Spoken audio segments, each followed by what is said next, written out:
Hi guys, it's Michelle, Deception Bites, and it is August 25th, and it's 8:19 p.m. Eastern Time.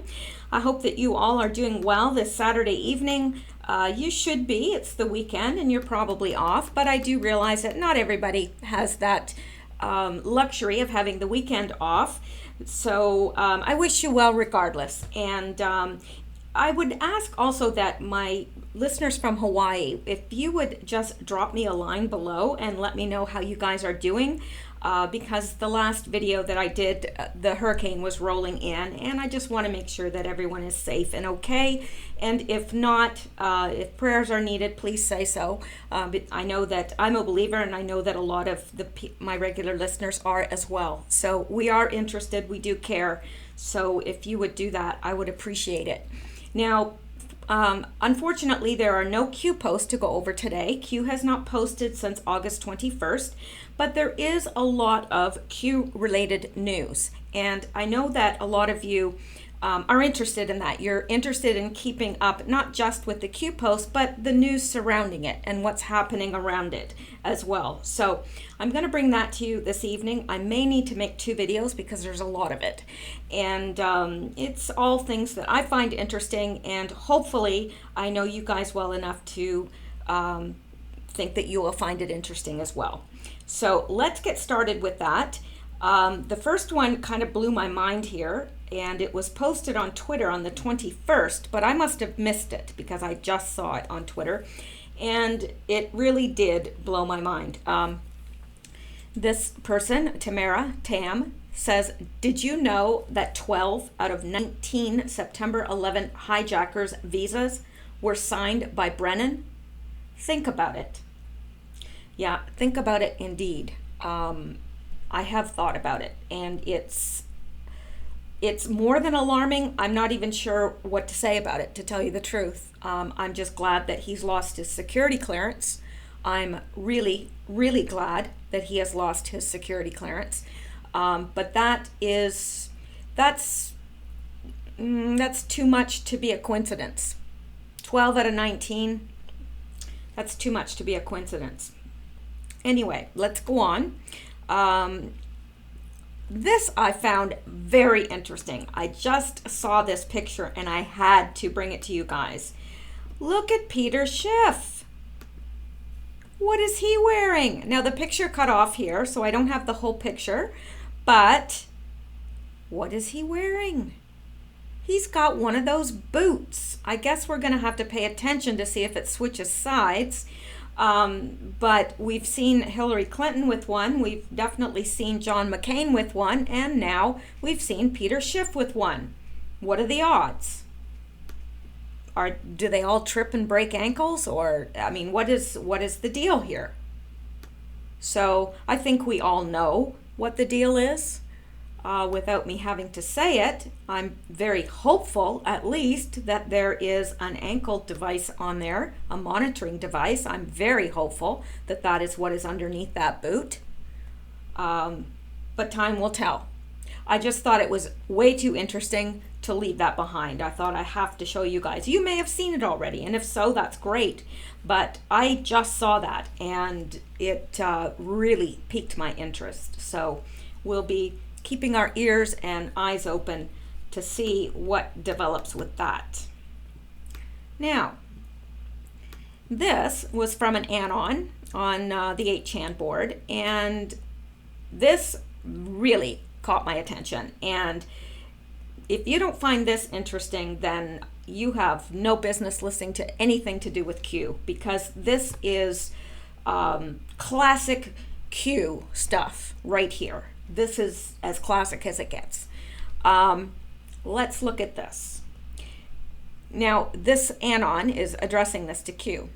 Q, when will people be ready to truly understand why the Clintons have an effing organic fertilizer plant in some random no-name fishing village in Ghana, where there just so happens to also be a big child trafficking bust? Why are the Clintons always involved? It's a good question. Now, I was not aware that they had an organic fertilizer plant in Ghana. I was also not aware that there was a big child trafficking bust there. But let's go on and take a look, because I did check this out to make sure that it was correct, and it is. So let's come down here and look at somebody else that ties into this. Peter Strzok. After 3 years in Upper Volta, the elder Strzok took an assignment as Director of Catholic Relief Services in Haiti. Now this would be Peter Strzok's father. One goal, reduce the infant mortality rate. He also worked in a food assistance program. The article stated he was married with a then 13-year-old son, who is, of course, the FBI agent Strzok, who is now 48. He said his family had a good attitude about the lifestyle, but every now and then his son wishes for a television video game, the newspaper reported, adding the father said his value system changed when he moved to Upper Volta. People spend their time working to survive, according to the newspaper. In 1983, the Wisconsin State Journal also ran a story on Peter Strzok's dad. The story says the elder Strzok served 21 years in the Army before retiring. Instead, he moved his family to Upper Volta, an almost barren nation in Africa, where he is program director for Catholic Relief Services, says the article. The newspaper reported that the elder Strzok ran a program teaching farmers how to be more effective. The article said Strzok grew up on a dairy farm.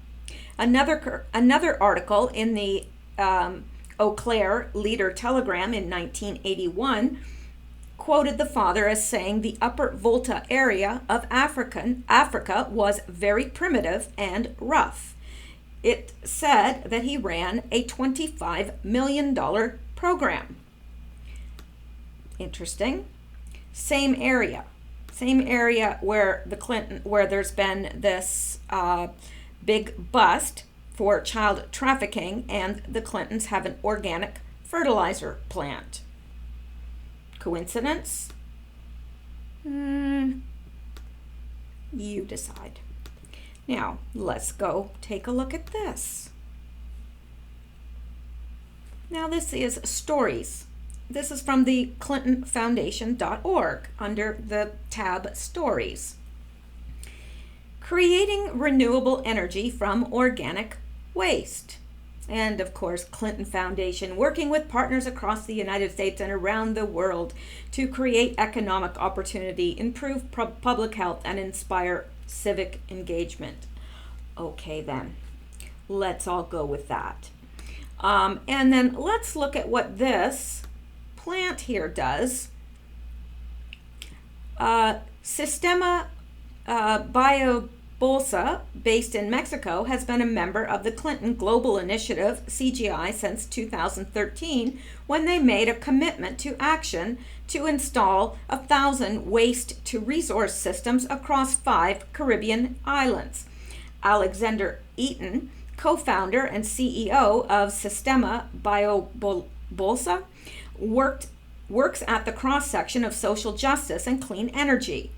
Below is a behind-the-scenes look at how Sistema Biobolsa is turning animal waste into renewable methane gas through their unique funding model that alleviates poverty. Okay, is this what I'm looking for?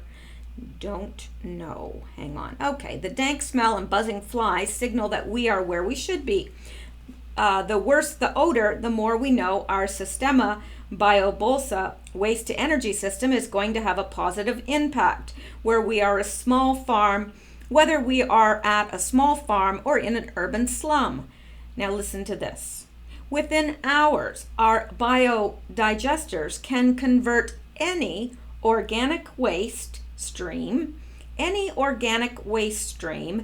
animal, human, or plant, into organic fertilizer for crops and biogas for cooking, heat, and electricity.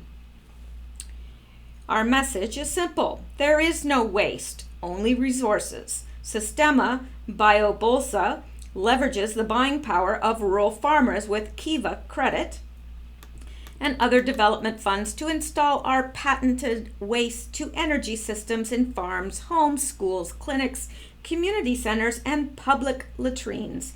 Once installed, our users are able to repay microloans with the economic benefits derived from the renewable energy and fertilizer.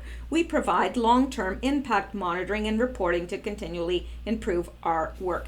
Now, okay, you know what? When I read this, I think, wow, that's great. Now, if I had landed on this page that I'm reading right now, and that's all I knew, I would say, hey, that's really good. That's great that they're doing that. That sounds really awesome. Let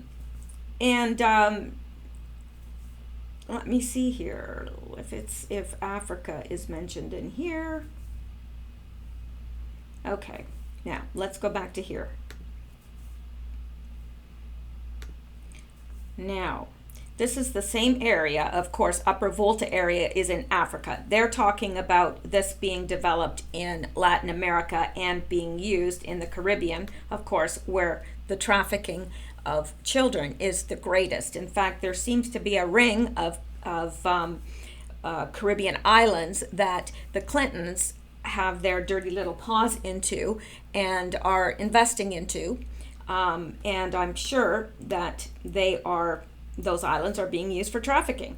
But this is interesting because the Clintons do have an organic fertilizer plant, like what we just saw, able to handle human waste, animal waste, whatever, in a random no-name fishing village in Ghana, Africa, where there was also just a big child trafficking bust. So, and now this says Google Lake Volta, and you come up with this Clinton organization, and it says within hours our biodigesters can convert any organic waste stream, animal, human, or plant, into organic fertilizer for crops and biogas for heating, animal, human, or plant. Now, okay, you tell me, do you think this is too much of a leap?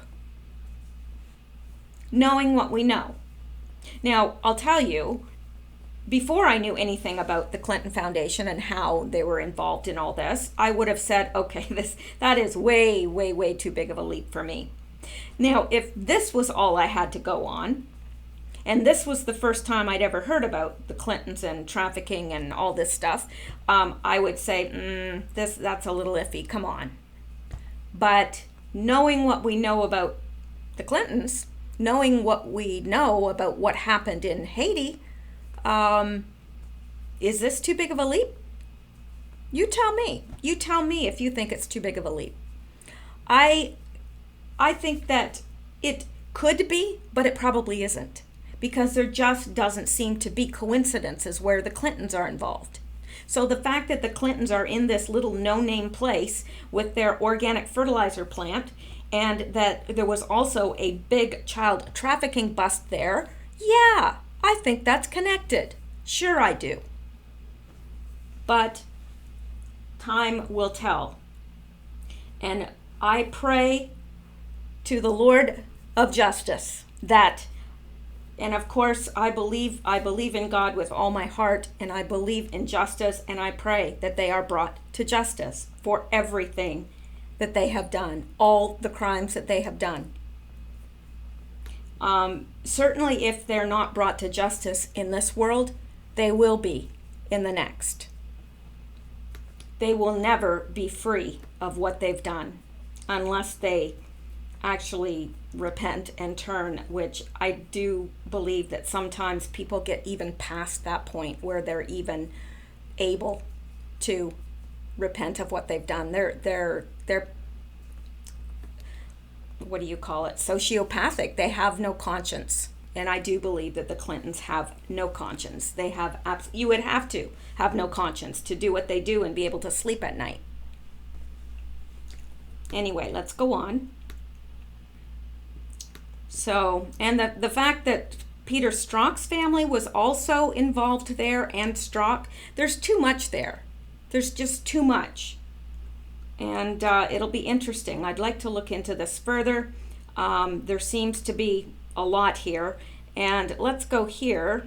This just tells a little bit more about Peter Strzok. Now, I think we've looked at this before, if I'm not mistaken, but we look at so much that sometimes it's hard to keep it all straight. Peter Strzok's family, 5 fast facts you need to know. Peter Strzok, the top FBI agent who is on the congressional hot seat for allegedly sending anti-Donald Trump texts, is married to Melissa Hodgman, and of course we know that, an official at the U.S. Securities and Exchange Commission. Strzok's father, who is also named Peter Paul Strzok, is a former humanitarian organization director and U.S. Army major who raised his family, including the FBI agent, partly in Iran and Africa, but who has deep family roots in Wisconsin. An obituary confirms that Strzok is married to Hodgman, 49, who was named to her position with the SEC in October 2016. Peter Strzok, a top counterterrorism agent in the FBI, was quietly removed from Robert Mueller's probe into President Donald Trump and his associates when Mueller learned that Strzok had allegedly sent the text. Now, I do remember now reading this before, so I'm just going to go with the main headlines and not get into the nitty-gritty of this, just as a reminder to us. Strzok's wife, Melissa Hodgman, pledged tough but fair enforcement at the SEC.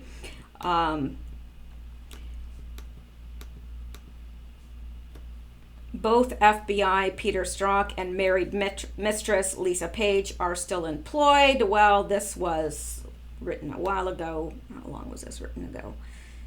I don't see a date. July 18th. So this was, over a month ago. Anyway, and let me see what else is down here. Anything juicy that... Peter Strzok's dad took his family to Iran. Of course, we knew that. And of course, now we know that his father also had the family in this little town as well in Ghana, Africa.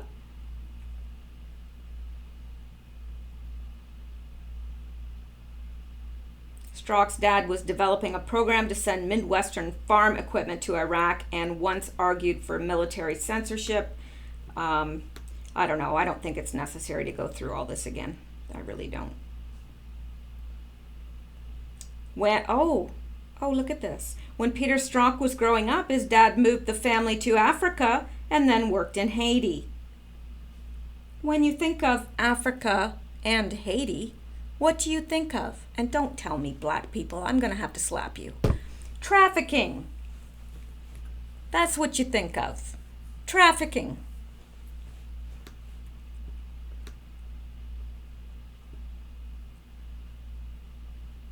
And he entered the army.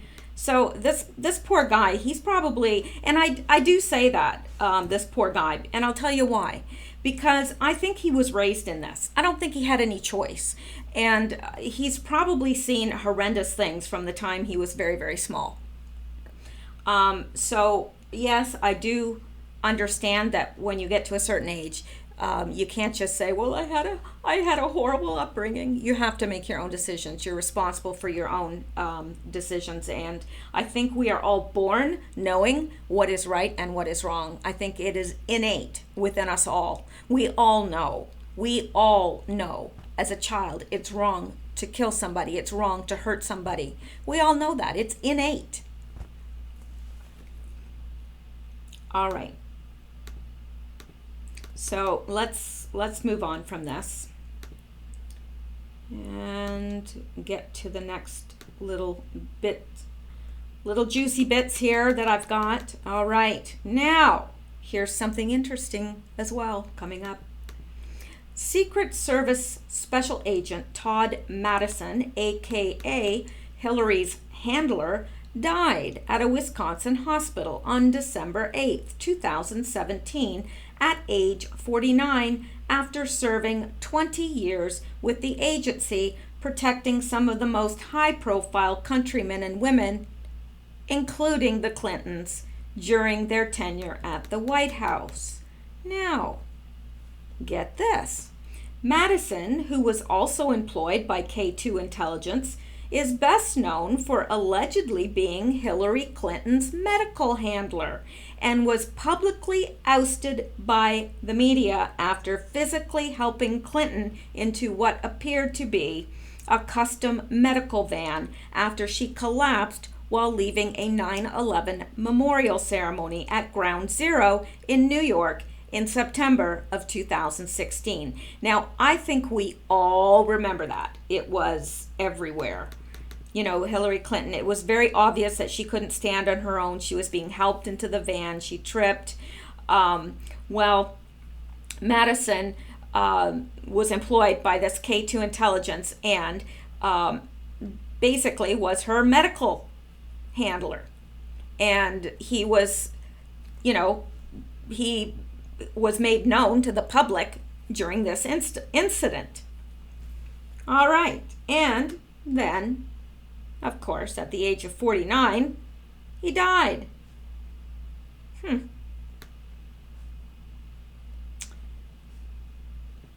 Is this like nothing to see here? Move along, or what do you think? Because I think it's a little bit,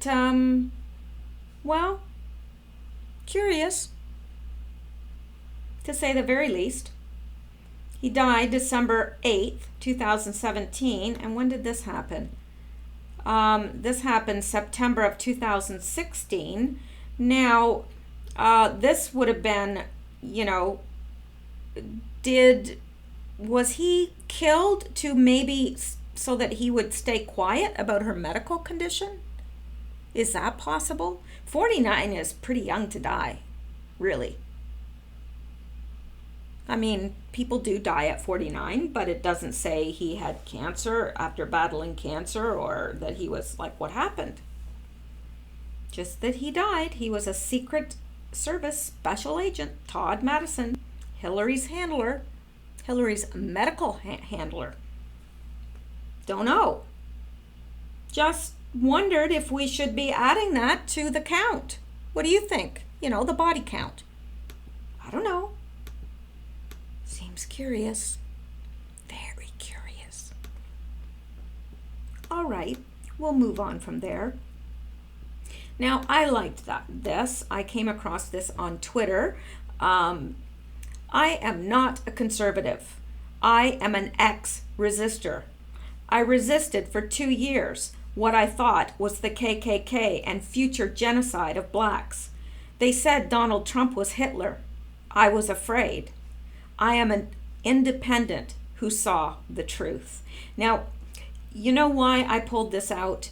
Because, you can see this is a beautiful black woman here. And she's saying, look, I resisted for 2 years because I thought it was the KKK and future genocide of blacks. And she was afraid. Everyone kept saying that Donald Trump was Hitler. Well, I would be afraid too. Honestly, I mean, that's what everyone was saying.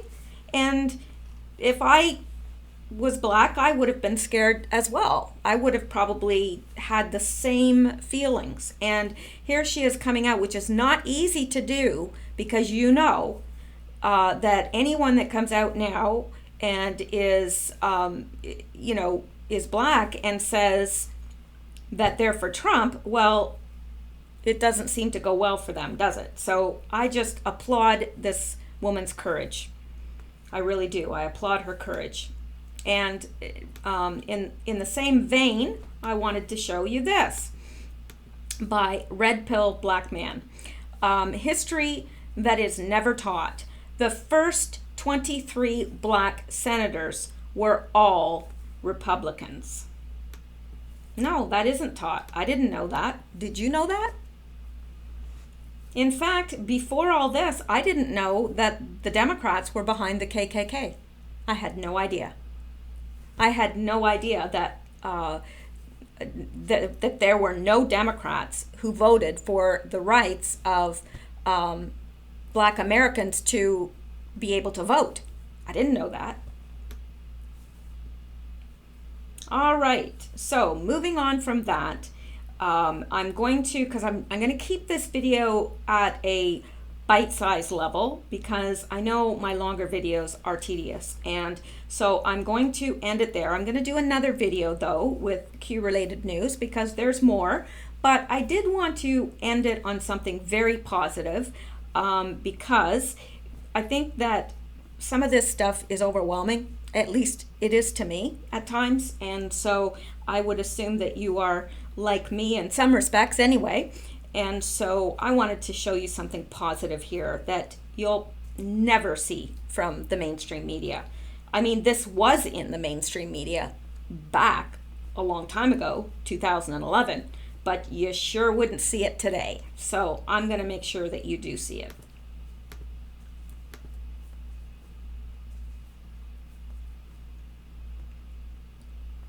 All right.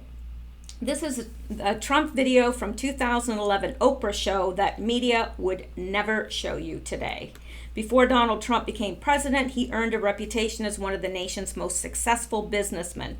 He made a fortune in real estate, allowing him to build his empire and put his trademark Trump Tower hotels across the United States. However, one topic that doesn't get talked about enough is Trump's heart. Though he's known for his tough-talking, negotiating style, the president has been known to be extremely gracious at times.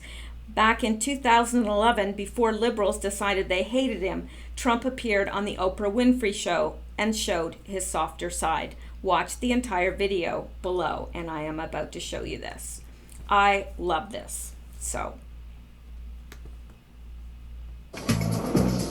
Hello, Paul. Good morning, Mr. Trump. So you're going to teach me something today. I hope I can do that. Well, I'm going to try doing your job. It's not going to be easy. Don't do it too well. Try that one on and see if that fits. It's very interesting. We do everything from walking dogs to running up groceries to whatever the guests may need. We really never have to say no to a guest. I think we have a guest that's going to be coming down shortly, checking out. Am I allowed to accept tips? You are.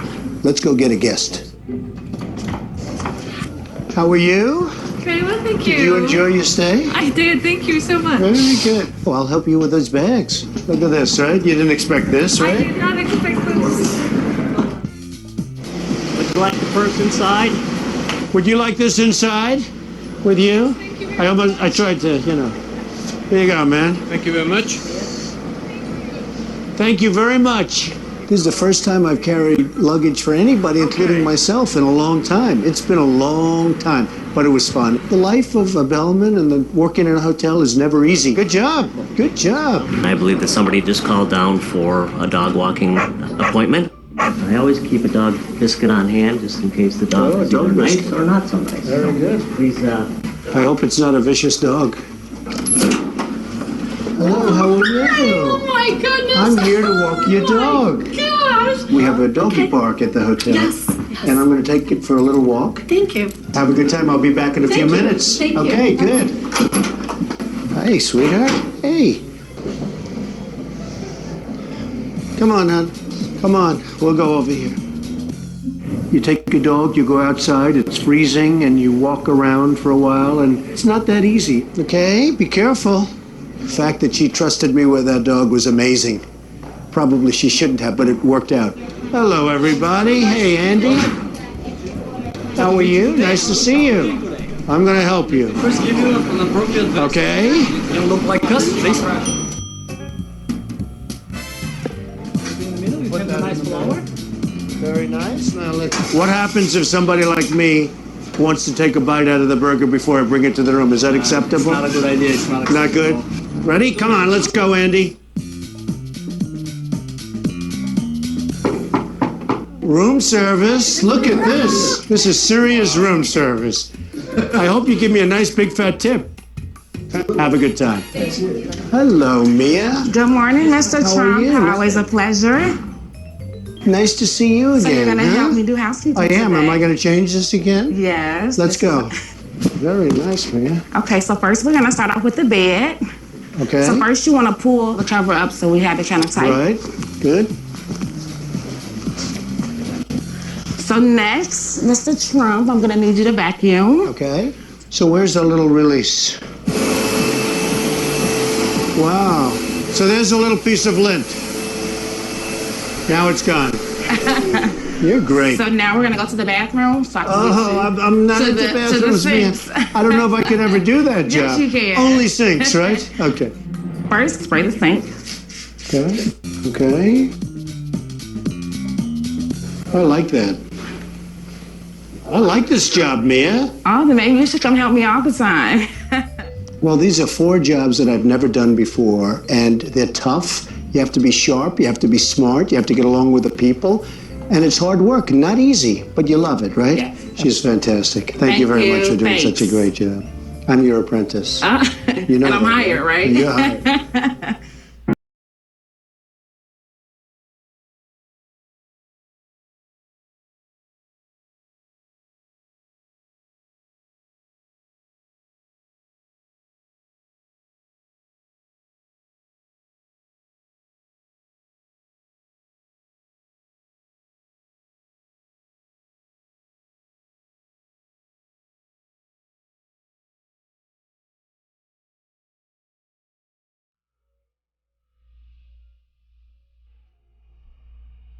And really, he is a president that has not taken a lot of time off, a lot of vacations, he's worked. He has done more work, really, than any of the presidents before him. And he's accomplished a lot. And the other thing is, he's not taking a salary. So I think that that is very admirable. And I wanted to leave on a positive note because I know we get discouraged sometimes. We see all these things and we're not seeing, things as quickly as we would like. But things are happening. So I did, and we have to trust that Trump is the man for the job at this hour, and that things are getting done behind the scenes that we're seeing, but we're not seeing what we want to see, which is military tribunals and people locked up. That's what we're wanting to see. But I do believe that that day is coming, and what a wonderful day that will be for real. So that's it for this video, and I hope you guys continue to do well tonight, that you enjoy the rest of your evening, and that you stay well and stay safe.